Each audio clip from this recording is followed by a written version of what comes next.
یہود کی ایک جماعت نے نبی علیہ السلام کی بارگاہ میں آ کے یہ کہا السلام علیکم کا مطلب یہ ہوتا ہے معاذ اللہ تم پہ موت ہو۔ فقلت، تو حضرت عائشہ صدیقہ رضی اللہ تعالیٰ عنہ فرماتی ہیں میں نے جب یہ سنا انہوں نے یہ کہا تو میں نے جواباً کہا علیکم السلام واللعنہ، فرمایا تم پہ بھی موت ہو اور تم پہ لعنت بھی ہو۔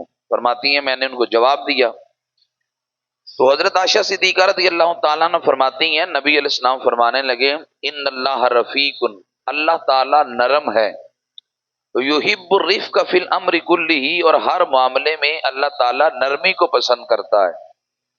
اس لیے عائشہ میں نے ان کو جواب دے دیا علیکم کے ذریعے، یعنی انہوں نے آ کر مجھے یہ لفظ بولے تو میں نے علیکم کہا، یعنی جو تم کہتے ہو وہ تم ہی پر ہے، تو میں نے ان کا جواب دے دیا لہٰذا اللہ تعالیٰ ہر کام میں نرمی کو پسند کرتا ہے، لہٰذا تم یہ لفظ نہ بولو۔ اس طرح کی حدیث کچھ لوگ پیش کر کے یہ ثابت کرنے کی کوشش کرتے ہیں کہ دین صرف نرمی کا درس دیتا ہے، دین صرف امن کا درس دیتا ہے، دین صرف محبت کا درس دیتا ہے، دین صرف درگزر کا درس دیتا ہے۔ اب پہلے میں اس حدیث پاک کا جواب عرض کرتا ہوں پھر آگے بڑھتا ہوں۔ اس حدیث پاک کا جواب یہ ہے کہ نبی پاک صلی اللہ علیہ وسلم گھر میں آئے ہوئے مہمان کی عزت کرتے تھے، خواہ وہ کوئی بھی ہو۔ جب دشمن گھر میں آ گیا، جب یہود گھر میں آ گیا تو میرے آقا صلی اللہ علیہ وآلہ وسلم نے اس نے جو لفظ بولے اس کو علیکم کے ذریعے جواب دیا، مزید اس پہ کوئی جواب نہ دیا، اور عائشہ صدیقہ رضی اللہ تعالی عنہا کو بھی نرمی کا حکم دیا، اس لیے کہ جب بندہ یا دشمن گھر میں آ جائے تو تب درگزر سے کام لینا ضروری ہے، وگرنہ قرآن تو کہتا ہے یا ایھا النبی جاہد الکفار والمنافقین واغلظ علیہم، اے نبی ان کفار سے منافقین سے جہاد کیجیے اور ان پر سختی بھی کیجیے۔ قرآن تو کہتا ہے کفار پر سختی کیجیے، اور یہاں حدیث پاک میں تو نرمی کا حکم دیا جا رہا ہے۔ تو مطلب یہ نکلا کہ جو گھر میں مہمان آ جائے اگر وہ کو معاملہ کرے تو اس کے ساتھ نرمی کا حکم ہے کہ اس کے ساتھ تم نرمی کرو۔ باقی رہا ایسا بندہ جو اسلام کی مخالفت کرتا ہو وہاں پہ نرمی کا حکم نہیں ہے۔ اب موجودہ دنیا کے اندر جو صورتحال بنی ہے، بالخصوص فلسطین کے اندر، فلسطین کی جو صورتحال ہے، تھوڑا بھی احساس جس بندے کے دل میں ہے، میں زیادہ احساس کی بات نہیں کرتا، تھوڑا احساس بھی جس کے دل میں ہے، میں کہتا ہوں یقیناً وہ بندہ فلسطین میں ہونے والے ظلم پہ نالا ہے، فلسطین میں ہونے والے ظلم پہ اللہ کی بارگاہ میں التجائیں کرتا ہے، فلسطین میں ہونے والے ظلم کے بارے میں اللہ سے دعائیں مانگتا ہے۔ ہم کمزور ہیں، ہمارے پاس ہتھیار صرف دعا کا ہے۔ اب ہمارے دنیا کے اندر 57 مسلم ممالک جو ہیں طاقتور تو وہ ہیں، ہتھیار کا استعمال تو وہ کر سکتے ہیں، غیرت مند بن کے جواب تو وہ دے سکتے ہیں۔ بھائی مجھے بتائیں جب فلسطین کے اندر 50,000 سے زائد مسلمان لقمہ اجل بن چکے ہوں، جہاں 2 لاکھ سے زائد لوگ بے گھر ہو چکے ہوں، جہاں سینکڑوں مساجد گر چکی ہوں، جہاں سینکڑوں ہسپتال ملبے کا ڈھیر بن چکے ہوں، اگر اس دور کے اندر بھی امت نہیں جاگے گی تو پھر کب جاگے گی؟ اس دور کے اندر بھی اگر ہمارے حکمران نہیں جاگیں گے تو بتائیے کب جاگیں گے؟ کہ جب مسلمان وہاں چیخو پکار کر رہے ہیں۔ اب دیکھیں وہ جو فلسطین کا علاقہ ہے وہ عرب کا علاقہ کہلاتا ہے اور وہ ملک شام کے اندر آتا ہے، اور نبی علیہ السلام کے ایک فرمان کا مفہوم ہے جب ملک شام میں امن نہیں رہے گا تو پھر کہیں بھی امن نہیں رہے گا۔ یہ جو سیریا کا علاقہ ہے، یہ جو فلسطین کا علاقہ ہے، یہ جو اردن کا علاقہ ہے، یہ سارا شام کے اندر آتا ہے۔ بتائیں سیریا کو پہلے ٹکڑے کر دیا گیا، اردن کو بھی ٹکڑے کرنے کے لیے سوچا جا رہا ہے، اور فلسطین کو بھی ٹکڑے کر دیا گیا۔ مجھے بتائیں تب پھر امن کہاں پہ رہے گا؟ وہاں کی لگی آگ مت سمجھے یہ مسلم ممالک کہ ہم اس کی لپیٹ میں نہیں آئیں گے۔ اگر آج یہ معاذ اللہ دشمن وہاں پہ مسلط ہے، یہ کوئی نہیں کہا جا سکتا کہ دشمن آگے نہیں بڑھے گا۔ یہ گریٹر اسرائیل کی خواہ پورا کرنے کے لیے وہ ہر ممکن کوشش کر رہے ہیں، ہر حد سے آگے بڑھنے کے لیے وہ جا رہے ہیں۔ اس لیے ایسی صورتحال کے اندر مسلم ممالک کو جاگنے کی ضرورت ہے۔ میں حیران ہوں کہ جب اپوزیشن میں یہ لوگ ہوتے ہیں تب تک تو اسمبلیوں میں جا کر اپنے گلے میں مفرل ڈال کے وہ فلسطینیوں کے حق میں اظہار یکجہتی کرتے ہیں، لیکن اب جب اقتدار میں آ گئے تو خواب غفلت کے مزے لے رہے ہیں۔ اتنا بھی نہیں کہ ہم اسمبلیوں میں غیرت مند بن کے فلسطینیوں کے حق میں کو آواز ہی بلند کر لیں۔ ہمارا میڈیا کہاں کھڑا ہے؟ ہے کو میڈیا کے اندر کو غیرت مند بن کے وہ میڈیا ہماری اس کی خبر دے دے کہ فلسطین میں مسلمان، امریکہ کا کتا بھی مر جائے، ہمارے سارے میڈیا والوں کو موشن لگے ہوتے ہیں، جی امریکہ کا فلانے وزیر کا کتا مر گیا، فلانے کو یہ مسئلہ بن گیا۔ یہاں ہزاروں لوگ، ہزاروں بچے، ہزاروں خواتین لقمہ اجل بن گئی، کسی کے سر پہ جو بھی نہیں رینگتی۔ کیسے کہا جائے ہمارا میڈیا آزاد ہے؟ کیسے کہا جائے ہمارا جو پاکستانی میڈیا ہے کہ یہ غیروں کے شکنجے میں نہیں ہے؟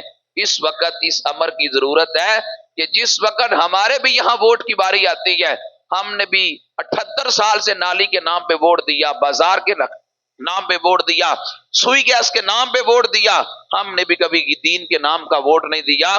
ہمارے علاقے میں لوگ تھے، ہمارے پاس جب ووٹ کے لیے آئے، ہم نے بھی کبھی انہوں نے کہا بھئی اسمبلیوں میں جا کر ختم نبوت کی بات کرنا، ناموس رسالت کی بات کرنا، امت مسلمہ کے حقوق کی بات کرنا۔ اب دیکھیں جتنا امریکہ ہو یا کوئی روس ہو یا اور ملک ہو، یہ حقوق انسانیت کا رونا روتے ہیں صرف اپنے لیے، اپنے لوگوں کے لیے۔ ان کے لیے انسانیت صرف اپنے لوگوں کے لیے ہے۔ مسلمان کیا ان کے ہاں انسان نہیں ہے؟ اگر انسان ہوتے تو یقیناً ان کے لیے بھی یہ آواز بلند کرتے، ان کے لیے بھی کہتے کہ مسلمانوں کے بھی حق ہیں، لہٰذا ان کو بھی حق ملنے چاہیے۔ اب یہاں مارچ کا جب مہینہ آتا ہے، یورپ سے کچھ لوگوں عورتوں کو لانچ کیا جاتا ہے کہ تم یہاں پہ جا کر میرا جیسا میرے مرضی کے نعرے لگاؤ، تاکہ یہاں خواتین کو اپنے ساتھ تم ملاؤ۔ ساری کی ساری پیڑ ہوتی ہیں، ان کو پیسے دے کر یہاں بلایا جاتا ہے، اسلام دشمنی کی خاطر یہ سارا کچھ کیا جاتا ہے۔ تو اس لیے وہ سارا کچھ اس ملک پاکستان میں اگر ہو رہا ہے، ہماری ذمہ داری کیا بنتی ہے؟ ہماری ذمہ داری یہ بنتی ہے، مجھے بتائیں ایک بندہ دیندار بھی ہو، ایک بندہ فلسطین کے حق میں آواز بھی اٹھاتا ہو، لیکن جب اس کے گھر میں مہمان آئے، وہ پیپسی لا کر ان کے سامنے رکھ دے، وہ 7 اپ کی بوتل لا کر اپنے ان مہمانوں کے سامنے رکھ دے، وہ ساری کی ساری اسرائیل کی پروڈکٹ استعمال کرے اور اوپر سے کہے جی مجھے فلسطینیوں کا بڑا دکھ ہے، اور بھائی تو قتل میں خود ان کا شریک ہے۔ ابھی گوگل نکالو، سرچ کرو پیپسی کے نام پہ، سالانہ کروڑوں روپے یہ اسرائیل کو فنڈنگ کرتے ہیں، صرف کس لیے کہ مسلمانوں کے خلاف اسلحہ خریدو اور استعمال کرو۔ اور بھائی ہم بڑے مزے سے پیپسی پیتے ہیں، کیا پیپسی کے بغیر ہمارے سینے کو ٹھنڈ نہیں پہنچتی؟ 7 اپ کے بغیر ٹھنڈ نہیں پہنچتی؟ ہم ساری کی ساری پروڈکٹ، کولگیٹ سے لے کر صابن تک اور ایریل سے لے کر باقی چیزوں تک، ساری کی ساری ہم اسرائیل کی پروڈکٹ استعمال کرتے ہیں۔ اگر ہم چاہتے ہیں ہم عملی طور پر فلسطین کے ساتھ کھڑے ہو جائیں، دعا تو ہے ہی ہمارے پاس، دعا کے ساتھ ساتھ جو کچھ ہم ممکن کوشش کر سکتے ہیں، ہم ممکن کوشش پڑے کہ یار 1 روپے کا کروڑواں حصہ بھی ہمارا مسلمان کے قتل میں کہیں شریک نہ ہو جائے۔ تو جتنے بھی اسرائیلی پروڈکٹ ہیں، انشاءاللہ آج ہم یہاں ایک فلیکس لگوا دیں گے، جتنے بھی اسرائیلی پروڈکٹ ہیں آپ ان کا بائیکاٹ کریں۔ میں نے اگر 1.5 سال قبل یہاں مسجد میں آپ لوگوں سے جمعے کے موقع پہ وعدہ کیا تھا، ہم اسرائیل کی کوئی پروڈکٹ بالخصوص بوتل کی صورت میں، پیپسی ہو یا 7 اپ ہو یا دیگر ہو، سٹنگ وغیرہ ہو، ہم نے وعدہ کیا تھا نہیں پیئیں گے۔ اللہ کا شکر ہے آج بھی ہم اس وعدے پہ قائم ہیں۔ بڑے جگہوں پہ مہمان کے لوگوں نے لا کے رکھ دی، ہم نے کہا بھائی ہم پیے گے نہیں، تو ناراض نہ ہونا، کھول بھی لیا تو ہم نے نہیں پی۔ اور بھائی جب وہ اٹھا کر دکان پہ واپس کرنے جائے گا، آخر اسے بھی پتا چلے گا آئندہ میں نے نہیں لانی، دکان والے کو بھی پتا چلے گا۔ آپ یہاں نکلے کتنے دکان والوں ہیں جنہوں نے گور میں رکھی ہے، کتنے دکان والے ہیں او جی جنہوں نے رکھی ہے؟ بھائی وجہ یہ آپ لوگ ڈیمانڈ نہیں کرتے، آپ لوگ مانگتے نہیں ہیں، کیا ہمارا اس کے بغیر گزارا نہیں ہے؟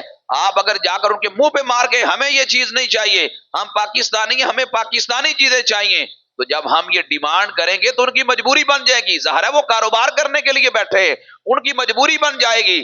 اس لیے خدا را اتنا بھی مسلمان کے قتل میں شریک نہ ہوئیے گا۔ اور آج اگر میرے آقا علیہ السلام فرماتے ہیں کامل مومن وہ ہے کہ جب کسی مسلمان کے پاؤں میں کانٹا چبھے تو دوسرا مسلمان بھی بے چین ہو جائے۔